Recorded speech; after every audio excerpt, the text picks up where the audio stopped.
ಪುಷ್ಪ 2 ಬಗ್ಗೆ Yes. ಬರೋದಾದ್ರೆ, ಪುಷ್ಪ 2 ಅಲ್ಲಿ ಒಂದು ಕ್ಯಾರೆಕ್ಟರ್ ನೋಡಿದ್ರೆ ಹೆಂಗಪ್ಪ ಸಾಧ್ಯ ಇದು ಅಂತ ಆಸ್ ಎ ಆಡಿಯನ್ಸ್ ನೋಡಿದಾಗಂತೂ ತುಂಬಾ ಖುಷಿ ಆಗುತ್ತೆ. ಸುಮಾರು ಒಂದು ವೇರಿಯೇಷನ್ಸ್ ಇದೆ ಆ ಪಾತ್ರಕ್ಕೆ. ಹೌದು. ನಾ ಮಾತಾಡುವಂತ ಸ್ಲ್ಯಾಂಗ್ ಆಗಿರ್ಬೋದು, ಭಾಷಾ ಶೈಲಿ ಆಗಿರ್ಬೋದು, ನಾವ್ ಎಕ್ಸ್ಪ್ರೆಷನ್ ತೋರಿಸುವಂತದ್ದಾಗಿರ್ಬೋದು, ಇಟ್ಸ್ ನಾಟ್ ಈಸಿ. ಬಿಕಾಸ್ ಒಬ್ಬ ಕಲಾವಿದನಿಗೆ ಎಷ್ಟೋ ವರ್ಷಗಳಲ್ಲಿ ಆ ಕಲೆಯಲ್ಲಿ ಪಳಗಿದ್ರೆ ಮಾತ್ರ ಅದ್ ಬರೋಕ್ ಸಾಧ್ಯ. ಹೌದು. ಸೊ ಹೆಂಗ್ ಸಿಕ್ತು ಚಾನ್ಸ್ ಅಂಡ್ ಅದನ್ನ ಹೆಂಗೆ ನಿಮ್ಮ ಸೀಕ್ರೆಟ್ ಸಕ್ಸಸ್ ಆಗಿ ಮಾಡ್ಕೊಂಡ್ರಿ ಅಂತ? ಆಕ್ಚುಲಿ ನಮ್ಮ ಸುಕುಮಾರ್ ಸರ್ ಮೊನ್ನೆ ಥ್ಯಾಂಕ್ಸ್ ಮೀಟ್ ಅಲ್ಲಿ ಕೂಡ ಹೇಳಿದ್ರು. ಮೊದಲನೇದಾಗಿ ನಾನು ಸುಕುಮಾರ್ ಸರ್ನ ಹೋಗಿ ಭೇಟಿ ಮಾಡಿದಾಗ ಅವ್ರು ಯಾರೋ ಒಬ್ಬ ಬಂದಿದ್ದಾನೆ ಮಾತಾಡ್ತಾನೆ ಅನ್ಕೊಂಡು ಕೂರಿಸ್ಕೊಂಡು ಮಾತಾಡಿದ್ರು. ಅಷ್ಟ್ರಲ್ಲಿ ನಾನು ಕೂಡ ತೆಲುಗು ಕಲ್ತಿದ್ದೆ. ಯಾಕಂದ್ರೆ ಇವಾಗ ತೆಲುಗು ಸಿನಿಮಾಗಳು ನಾವು ಮಾಡ್ತಾ ಇದೀವಿ ಅಂದಾಗ ನನಗೆ ಪರ್ಸನಲ್ ಆಗಿ ಯಾವ ಭಾಷೆಯಲ್ಲಿ ನಾವು ಮಾಡಕ್ ಹೋಗ್ತೀವೋ ಆ ಭಾಷೆನ ಅರ್ಥ ಮಾಡ್ಕೊಂಡ್ರೆ, ಆ ಭಾಷೆಯನ್ನ ಕಲ್ತ್ಕೊಂಡ್ರೆ ಡಬ್ಬಿಂಗ್ ನಮ್ಗೆ ಈಸಿ ಆಗುತ್ತೆ. ಅಂಡ್ ಒಬ್ಬ ನಟನಾಗಿ ನನ್ನ ವಾಯ್ಸ್ನೇ ನಾನು ಕೊಟ್ಟಾಗ ಅದು ಚೆನ್ನಾಗಿ ಕೇಳುತ್ತೆ. ಆ ಭಾವನೆ ಏನಿದೆಯೋ ಅದನ್ನ ವ್ಯಕ್ತಪಡಿಸಬಹುದು ಅನ್ನೋ ಒಂದು ಇದು. ಸೊ ಹಾಗಾಗಿ ತೆಲುಗು ಕಲ್ತ್ಕೊಂಡಿದ್ದೆ ಅಷ್ಟರಲ್ಲಿ. ಬಟ್ ಸುಕುಮಾರ್ ಸರ್ ಮೊದಲನೇದಾಗಿ ನೋಡಿದಾಗ ಅವ್ರು ಇಂಗ್ಲಿಷ್ ಅಲ್ಲೇ ಮಾತಾಡಿದ್ರು. ನಾರ್ಮಲ್ ಆಗೇ ನೋಡ್ಕೊಂಡು ಓಕೆ ಹಿಂಗಿದ್ಯಾ ಹಂಗಿದ್ಯಾ ಅನ್ಕೊಂಡು ಇದ್ ಮುಗಿಸ್ಕೊಂಡು ಹೊರಟೆ. ಅಲ್ಲಿಂದ ಹೊರಟ ಮೇಲೆ ನನಗೆ ಅನ್ನಿಸ್ತು ಏನೋ ಒಂದು ಮಿಸ್ ಆಗ್ತಾ ಇದೆ. ಅವರು ಅಷ್ಟೊಂದು ಇಂಪ್ರೆಸ್ ಆಗ್ಲಿಲ್ಲ, ಜಸ್ಟ್ ಮಾತಾಡ್ಕೊಂಡು ಹೊರಟಿದೀವಿ. ಸೊ ಇದಿಲ್ಲಿಗೆ ವರ್ಕೌಟ್ ಆಗಲ್ಲ ಅಂತ ಅನ್ಕೊಂಡು ನಾನು ನಂದೊಂದು ಶೋ ರೀಲ್ ಇತ್ತು, ನಾನು ಮಾಡಿರೋ ಸಿನಿಮಾಗಳದೆಲ್ಲ ಒಂದು ವಿಡಿಯೋ ಮಾಡಿ ಅದನ್ನ ಇಟ್ಕೊಂಡಿದ್ದೆ. ಅದರಲ್ಲಿ ಕನ್ನಡದಲ್ಲಿ ಒಂದು ಸಿನಿಮಾ ಮಾಡಿದ್ದೆ, ಗಿಲ್ಕಿ ಅಂತ ಹೇಳಿ. ಒಂದು mentally challenged character. Sunil Kumar YK ಅಂತ ಅವರು ಡೈರೆಕ್ಟರ್.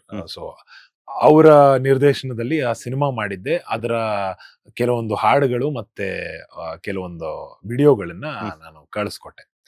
ಅದನ್ನ ನೋಡಿದ ಮೇಲೆ ನನಗೆ ಗೊತ್ತಿತ್ತು, ಇದನ್ನ ನೋಡಿದ ತಕ್ಷಣ ನನಗೆ ಒಂದೊಳ್ಳೆ ಆಪರ್ಚುನಿಟಿ ಸಿಗುತ್ತೆ ಅಂತ. ಇನ್ಫ್ಯಾಕ್ಟ್ ಬಹಳಷ್ಟು ಸಿನಿಮಾಗಳು ನನಗೆ ಆ ಗಿಲ್ಕಿ ಅನ್ನೋ ಕನ್ನಡ ಸಿನಿಮಾ ಇಂದ ಬಂದಿರೋದು. ಅದ್ರಲ್ಲಿ ನೋಡಿರುವಂತ ನಟನೆ ನಾನು ನೋಡಿ ನನಗೆ ಆಪರ್ಚುನಿಟೀಸ್ ಕೊಟ್ಟಿರೋದು. ಸೊ ಸುಕುಮಾರ್ ಸರ್ ಅದನ್ನ ನೋಡಿದ್ರು. ಆದ ಮೇಲೆ ನನ್ನ ಮತ್ತೆ ಕರೆಸಿದ್ರು, ಲುಕ್ ಟೆಸ್ಟ್ ಕರೆಸಿ ಅಂತ ಹೇಳಿದ್ರು.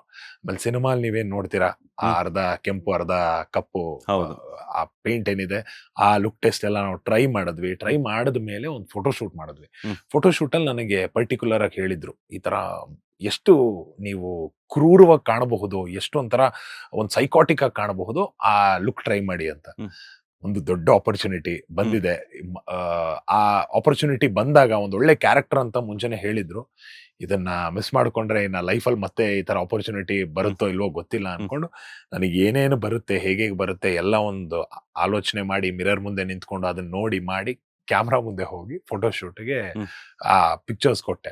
ಅದ್ ನೋಡಿದ್ಮೇಲೆ ಆ ಕಣ್ಣು ನೋಡಿ ನನಗೆ ಈ ಕಣ್ಣು ಬಹಳ ಇಷ್ಟ ಆಯ್ತು, ಈ ಪೇಂಟ್ ಅಲ್ಲಿ ಇದ್ರಲ್ಲಿ ನಿಮಗೆ ಬಹಳ ಸೂಟ್ ಆಗುತ್ತೆ, ಬನ್ನಿ ಮಾಡೋಣ ಅಂತ ಸೆಟ್ ಆಯ್ತು. ಅಲ್ಲಿಂದ ನಾವು ಶುರು ಮಾಡಿದ್ವಿ.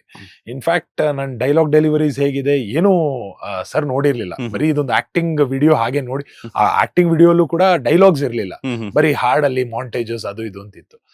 ಆಮೇಲೆ ನಾವ್ ಯಾವಾಗ ಈ ಜಾತ್ರೆ ಪೋರ್ಷನ್ಸ್ ಏನಿತ್ತು ಅದನ್ನೆಲ್ಲ ಮುಗಿಸ್ಕೊಂಡು ಕ್ಲೈಮ್ಯಾಕ್ಸ್ ಪೋರ್ಷನ್ ಬಂದ್ವಿ, ಆಗ ಅವರಿಗೆ ಇನ್ನೂ ಬಹಳಷ್ಟು ಇಂಪ್ರೆಸ್ ಆಗಿದ್ದು.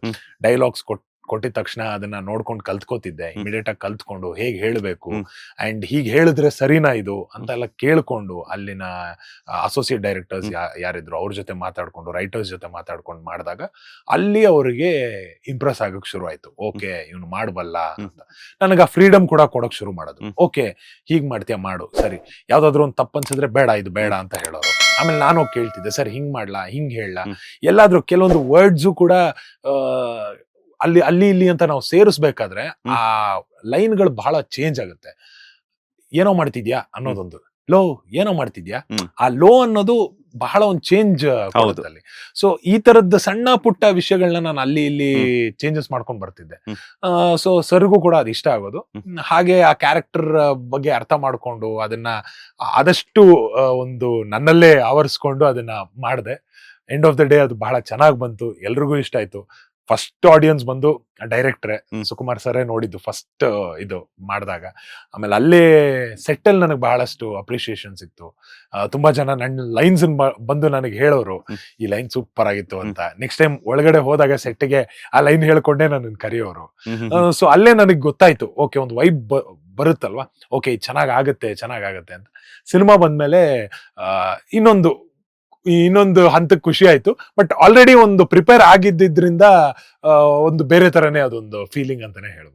ಲೇಟೆಸ್ಟ್ ಹಾಗೂ ಇಂಟ್ರೆಸ್ಟಿಂಗ್ ಸುದ್ದಿಗಳಿಗಾಗಿ ಬಾಸ್ ಟಿವಿ ಕನ್ನಡ ಚಾನೆಲ್ನ ಸಬ್ಸ್ಕ್ರೈಬ್ ಮಾಡಿ. ಹಾಗೆಯೇ ಬೆಲ್ ಐಕಾನ್ ಪ್ರೆಸ್ ಮಾಡಿ. ಇದರ ಜೊತೆಗೆ ಫೇಸ್ಬುಕ್, ಇನ್ಸ್ಟಾಗ್ರಾಮ್, ಎಕ್ಸ್ ನಲ್ಲೂ ಮಿಸ್ ಮಾಡದೆ ಫಾಲೋ ಮಾಡಿ.